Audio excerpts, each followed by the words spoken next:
Aloha, I'm Dr. Matt James, the president and owner of the Empowerment Partnership, and I wanted to talk to you a little bit about what is NLP. Those three little letters, when put together, can definitely create some questions for individuals.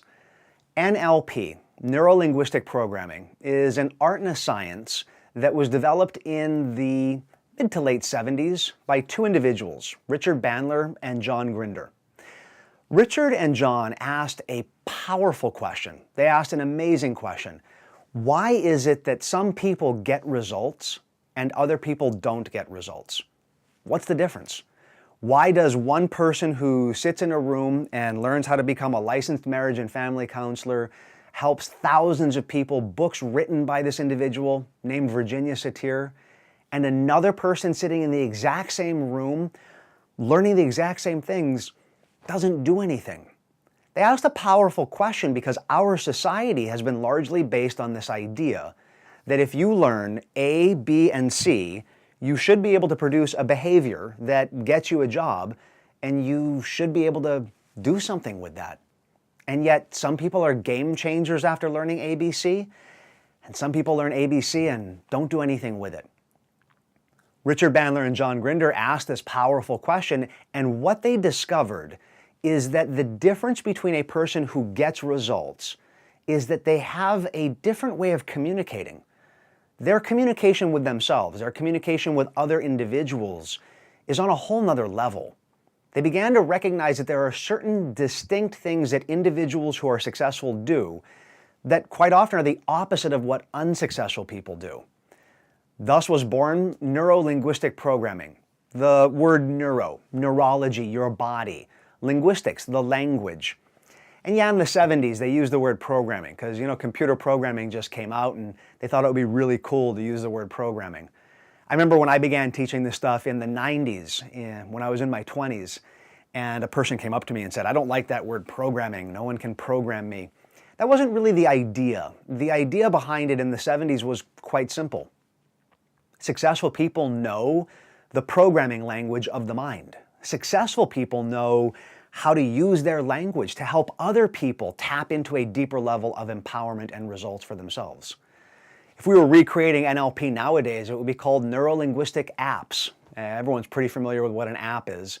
Whether you have an iPhone or an Android or whatever type of smartphone you have apps on them. Kind of think of neuro-linguistic programming as a study of the operating system. Your mind has an operating system. Certain things are hardwired in, like the fight and flight response.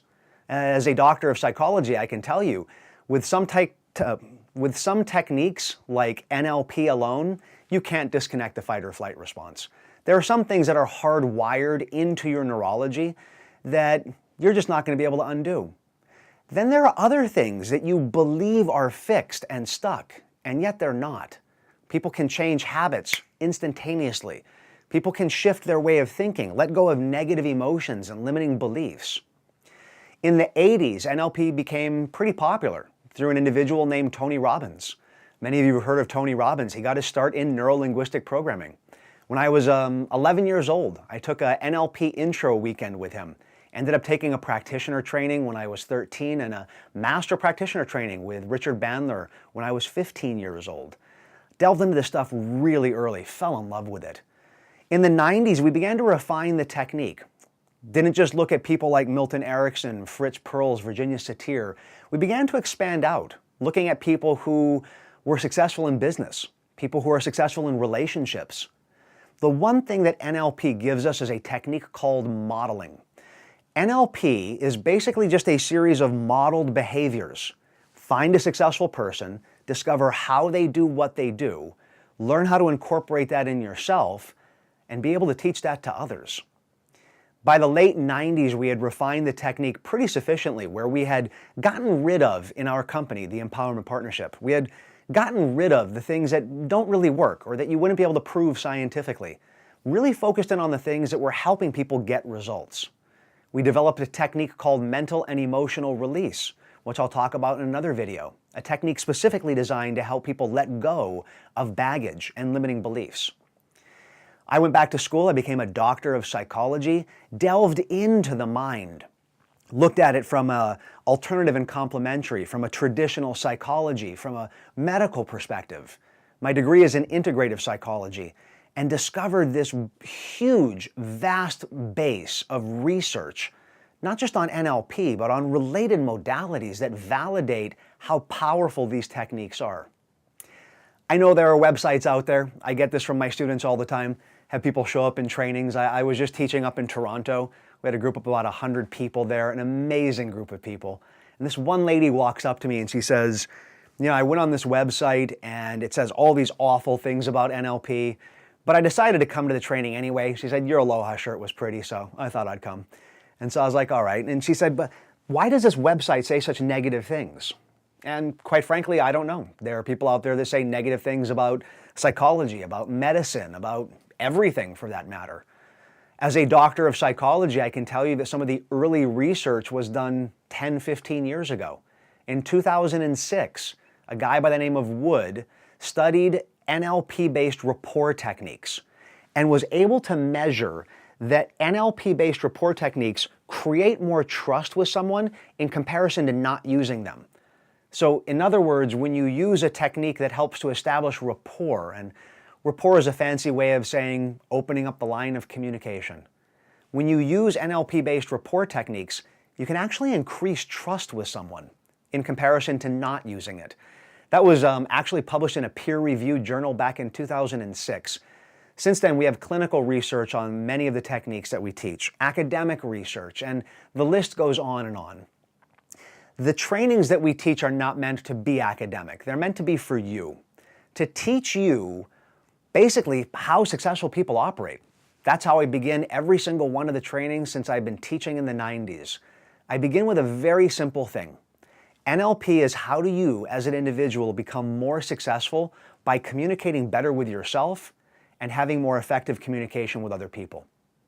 The applications are limitless. We all know that a huge cornerstone of every successful relationship is communication. And I'm not just talking about intimate relationships. I'm talking about business relationships, relationship with your kids, relationship with friends and family, relationship with yourself. If you don't have effective communication, if you beat yourself up all the time, it's hard to get up and do the things that you want to do in life. If you can't effectively share with your partner, here's what my hope is, here's what my dream is, here's what inspires me and makes me feel loved. If you don't ever feel like you can get that point across, you're possibly left in a relationship feeling like you're unheard or that your partner maybe even doesn't care. Maybe your partner doesn't know how to communicate with you and you want to break down that barrier. I've worked with so many people in the area of career. That's the number one reason why people come take our trainings, to help improve their career. And you bet, you want to get that raise, you want to get that promotion, you want to run your own company, you better be able to communicate effectively. So our NLP trainings at the Empowerment Partnership are highly focused on how do you become clearer with your communication, with yourself, with other people, in whatever area you're working on. We draw from examples of all the major areas. And we help you learn what successful people do to achieve success. Look, I'm going to make it real simple. Having taught this now since the 90s, I think things boil down to one thing: being happy. You want to be happy in your career, you want to be happy with your health and fitness, you want to be happy in your relationship, your spiritual path, your personal growth with your family. Being happy comes from getting specific results. NLP teaches you how successful people get results and how to emulate that so that you can begin to achieve your results. Not mine, not those other people out there, but your results, the results that matter to you. And when you're able to do that and achieve those results, you bring in true happiness in your life. It's the easiest way to describe NLP. Anything more than that, I'm going to be getting into technical terms and people begin to gloss over at that point. So I hope that gives you a good enough explanation, a nice enough grounding explanation to help you understand what NLP is. And if you'd like to, you can read more on our website. Take a look at my blog at drmatt.com. Tons of articles out there that you can see how to apply this stuff to spiritual, personal growth, career, health and fitness, family. Or go ahead and click on one of the links and see where we're coming to next. Whatever it is, I hope you delve into this and truly begin to learn how to tap into the empowerment you have inside yourself. Take care. Aloha.